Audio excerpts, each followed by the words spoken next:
Today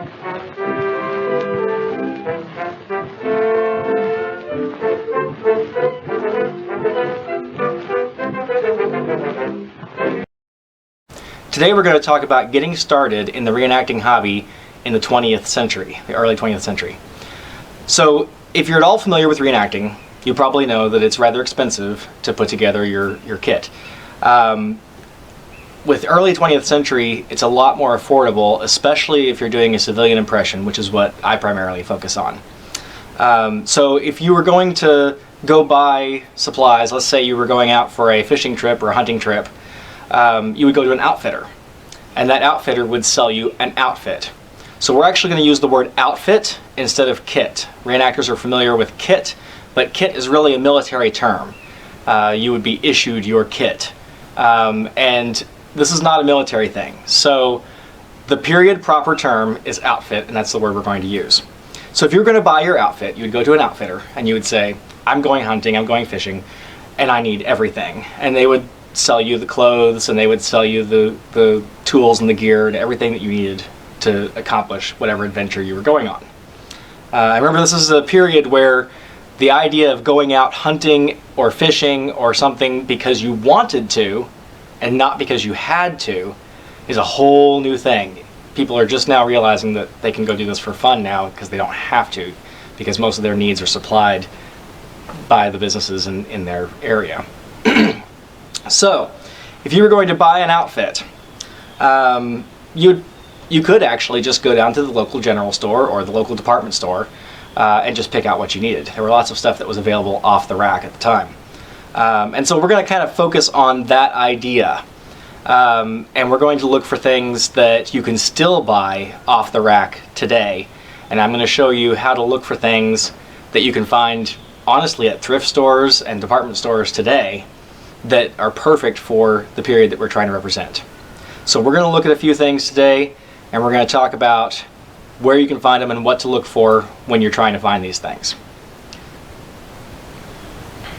So the first thing we want to talk about is we're going to talk about shirts. Shirts are one of the easiest things to come up with for this period because essentially they're still made today the same way that they were 100 years ago. Now there are variations, and there are things that aren't correct for the early 20th century that came out in the late 20th century or even today. So right off the bat, things we want to avoid is big 70s collar points or Western style shirts. So just go ahead and rule those out right off the bat. Now this shirt right here is a modern shirt, and I have an original shirt that is exactly like this, right down to the color. So what we want to look for when we're looking at shirts is we're going to want to look at the collar. You want either a slight point or you want a 90-degree square point, but you don't want a big long point coming out. You know, the 1970s look, we don't want that. The next thing you want to look for is you want to look at the cuffs. Generally, what's most common, and of course we always go for commonality when we're trying to do a living history impression, we don't want to be the exception. Most commonly, the cuff is rounded like this. And so that's what we want to look for when we're picking out a period shirt. Of course, you always want to look at the label and see what it's made out of. We're looking for 100% cotton, 100% linen, or 100% wool. Those are the things that were commonly available at that time, and that's what we want to stick with. And you can find lots of shirts like that today. As far as the front with pockets, one pocket or two pockets is appropriate either way. And I have seen shirts in this period with flaps on top of the pockets and without flaps on top of the pockets. So you can really go either way on those. Now the other very important thing to look for is on the back of the shirt. There will be what we call the yoke, and it's kind of this stitched on placket that goes all the way across the shoulders, across the shoulder part of the back. And the distance, and eventually you'll get to where you can guess this, but if you want to, you can take a tape measure with you. But the distance from the collar, from the base of the collar to the bottom of that yoke needs to be no more than 3 inches. It could be less than 3 inches, but more than 3 inches is really 1950s through 1980s, and some shirts are still made like that today. So we want to avoid the wide yoke on the back. We want a narrow yoke, so it should only be about 3 inches max from the collar to the bottom of the yoke. So that's what we're looking for. Another thing that is, it doesn't really matter because the shirt stays tucked in, but we want to look for shirts that have kind of a rounded tail. Rounded tails were very common in that period, and so that's what we're going to look for in a shirt. Even though most people won't see it, it always feels good to know that it's very right, and that's something that is very easy to find. If you're very lucky, you'll run across a shirt like this. This is a linen shirt. It's very high quality. It's got more of an L-shaped collar tab on it there.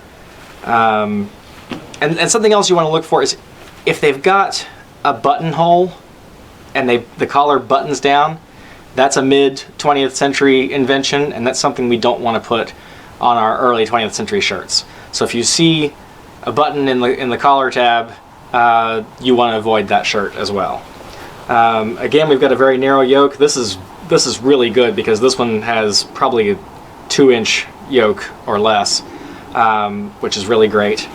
And the cuffs, this is something you don't see real often in modern shirts, but this has got a clipped cuff, so you can see it's not perfectly curved. It's got this kind of octagonal look to it.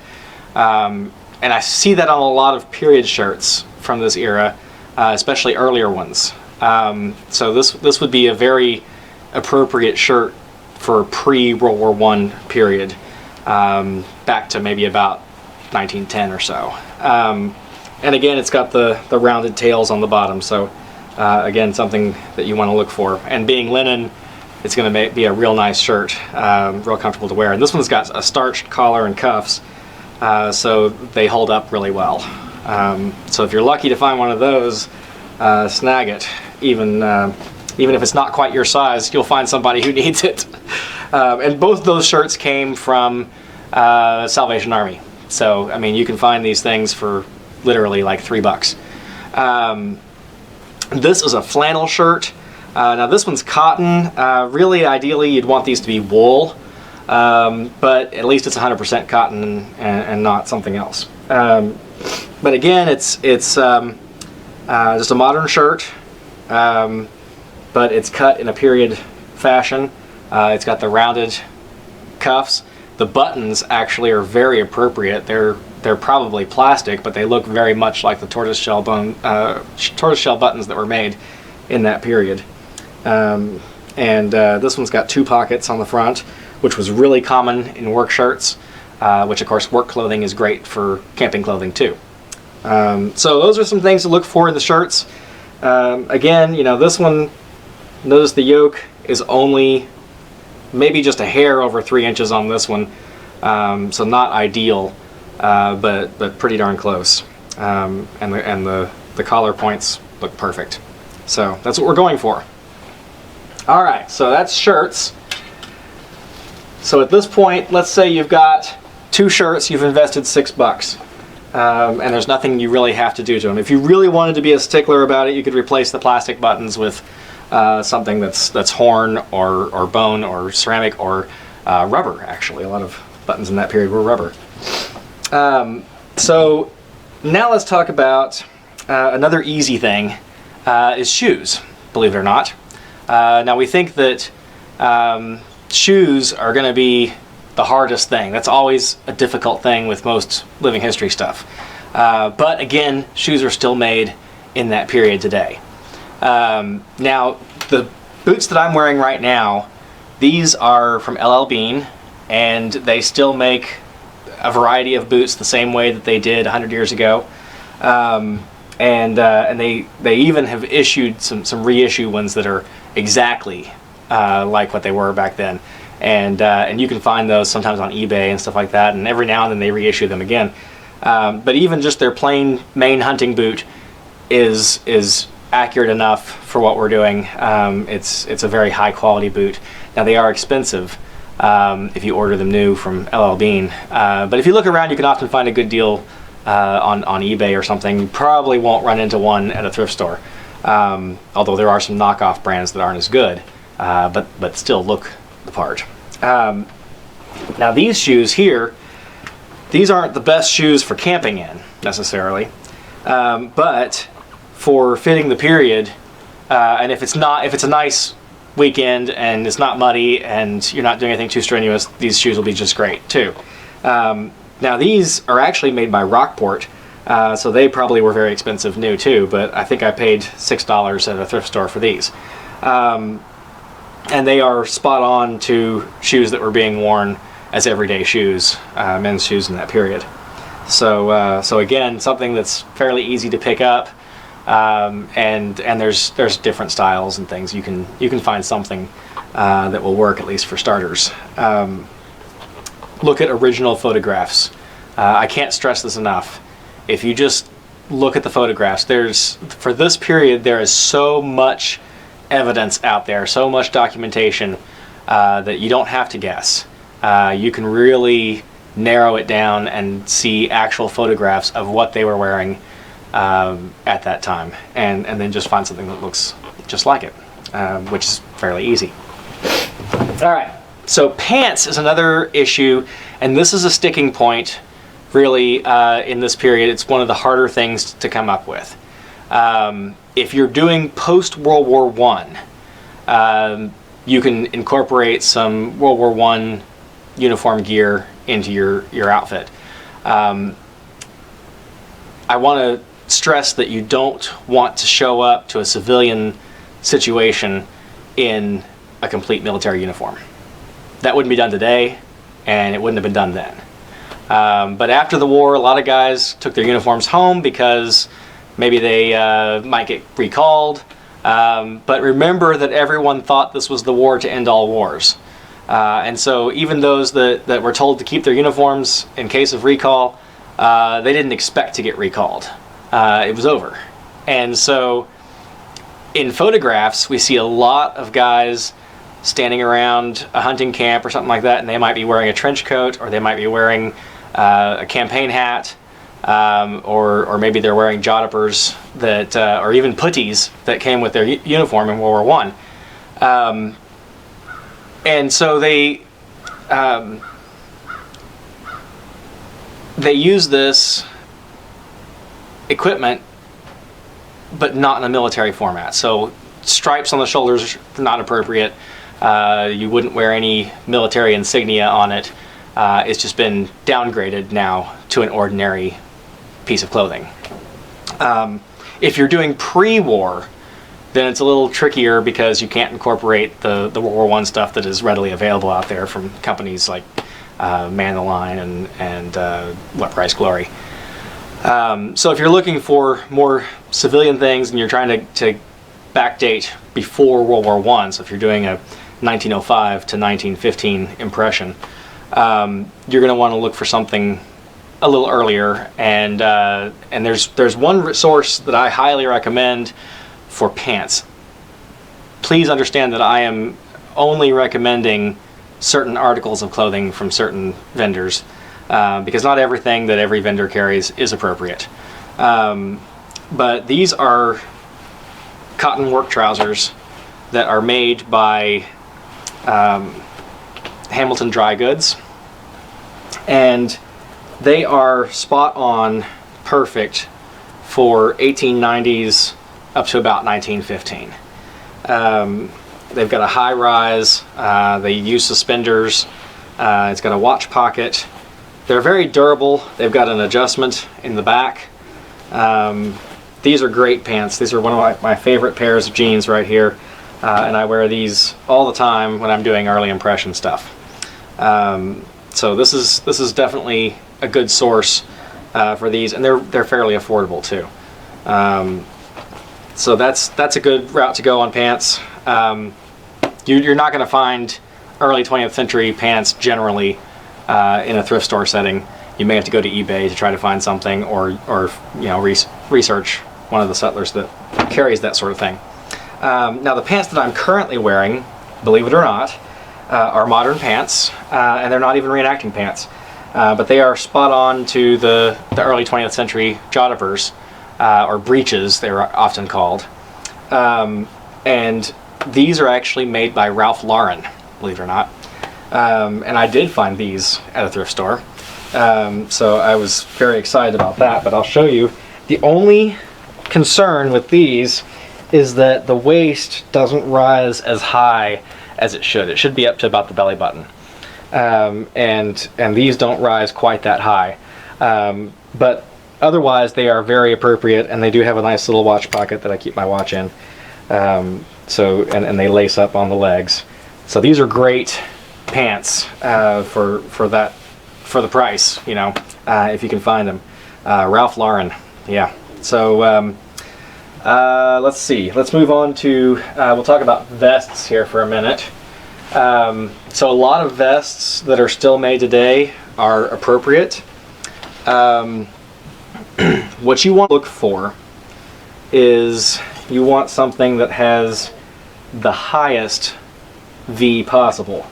So if you look at the neck here with the V coming in, you don't want something that has a V way down here. You don't want a big collar with M notch or anything like that on it.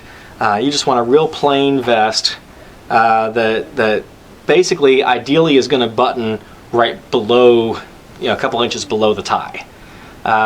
So it shows off the tie nicely, but it doesn't go way down here.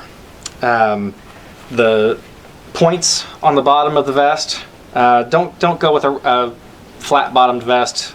We don't see a lot of those. Vests with a little bit of a point, not dramatic, but just a little bit of point, seems to be pretty common. 4 pockets is real common too.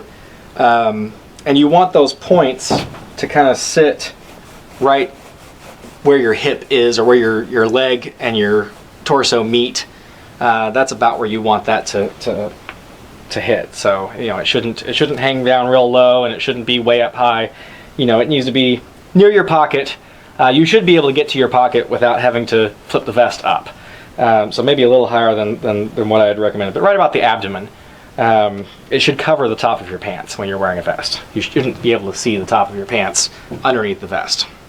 Now this particular vest is great. It's all cotton.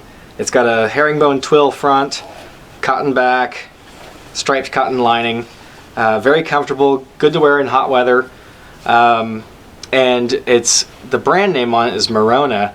I think these were sold by Kohl's or Target. And I bought it for like $15 new, but you can still find these a lot of times. I've seen them at thrift stores and stuff for a couple bucks. So definitely keep an eye out for things like that, and anything similar. You can also go with a wool front. That's appropriate as well. And as far as colors go, we haven't talked anything about colors on any of this, but you generally want to use the rule of thumb that if it could be done with natural dyes, and of course there were some artificial dyes being used by that time, but the rule of thumb, if you can get the color with natural dye, you should be okay with that color. So obviously you want to avoid, you know, lime greens and fuchsias and things like that maybe are a less appropriate color. But also think about your surroundings. You're going to be in the woods. You want to kind of blend in, especially if you're hunting or something like that. So you're going to want to go with more drabs anyway. But blues and reds are also okay, for sure. So we'll talk about ties for a minute. This is just a vintage wool tie. I'm not really sure how old it is, but it is wool.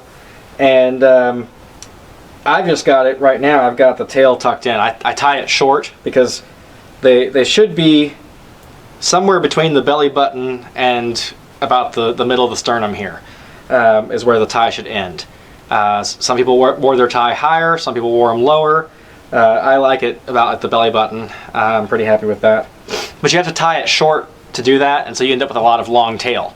On some of my ties, I've modified them by just cutting off the tail and re-sewing it. That makes the tie shorter, makes it fit better, and then you can have the tail nicely hidden behind the tie.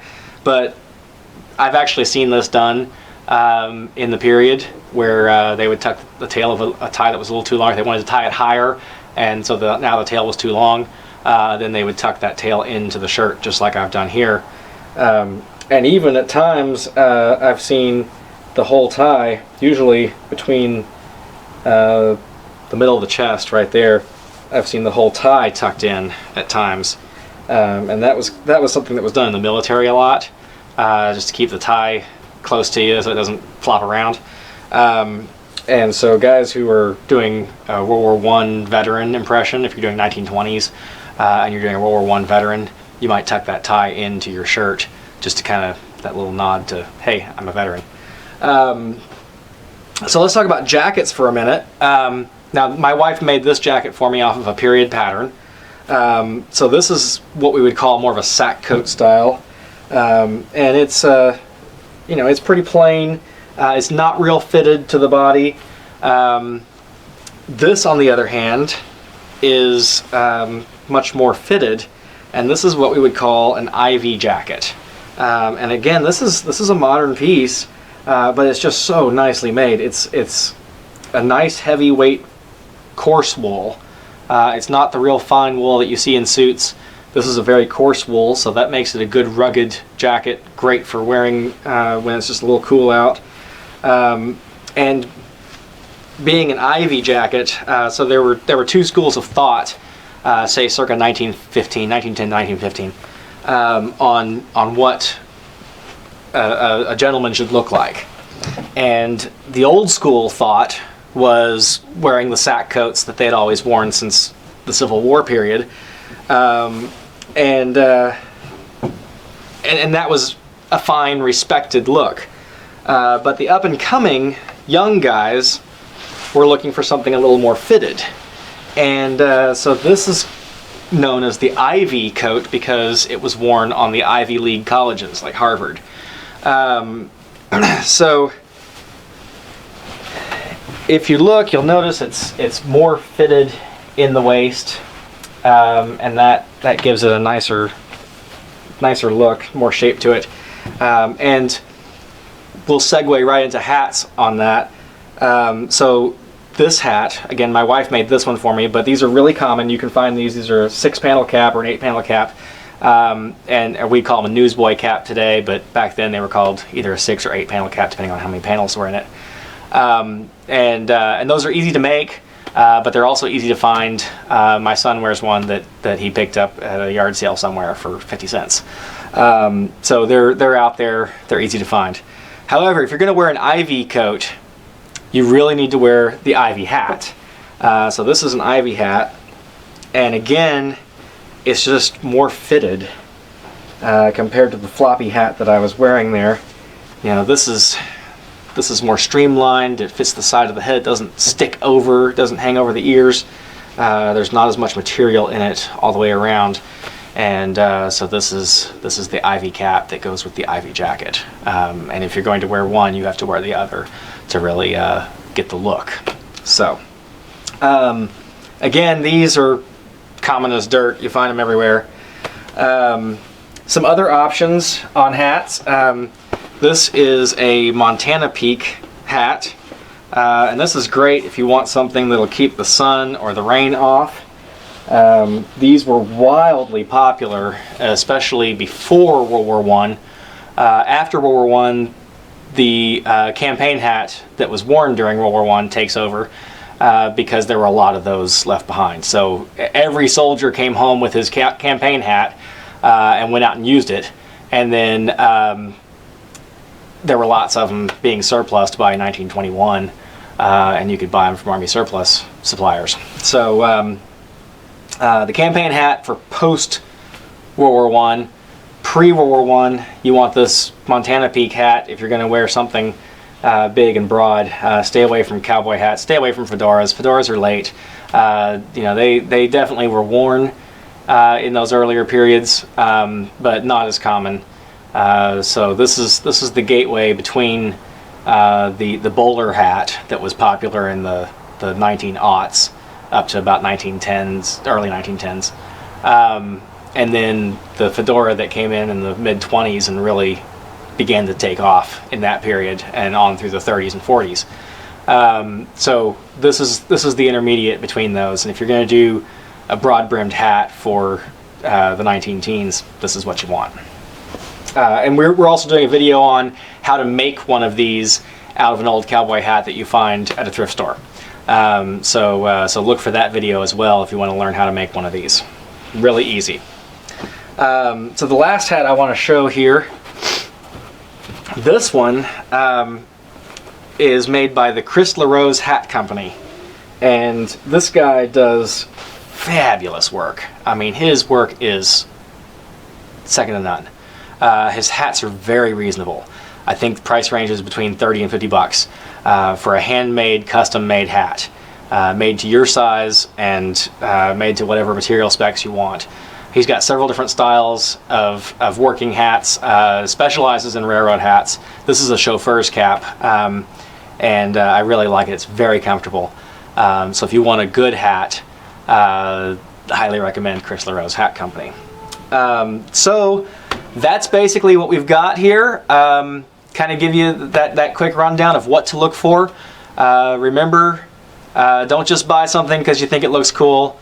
Put in the time to research. You've got Google at your fingertips, and there's millions of images online. So be sure to look at actual images, see what you can find, and then go out to the stores. And I guarantee you that if you walk into a Salvation Army store or Goodwill or something like that, you're going to find stuff that you can use for early 20th century. But please use discretion.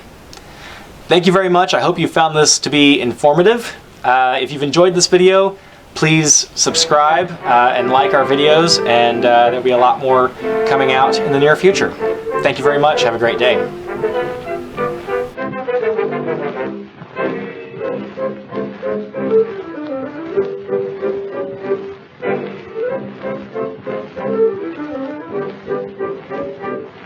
Professor Brown, MD, such a marvelous composer.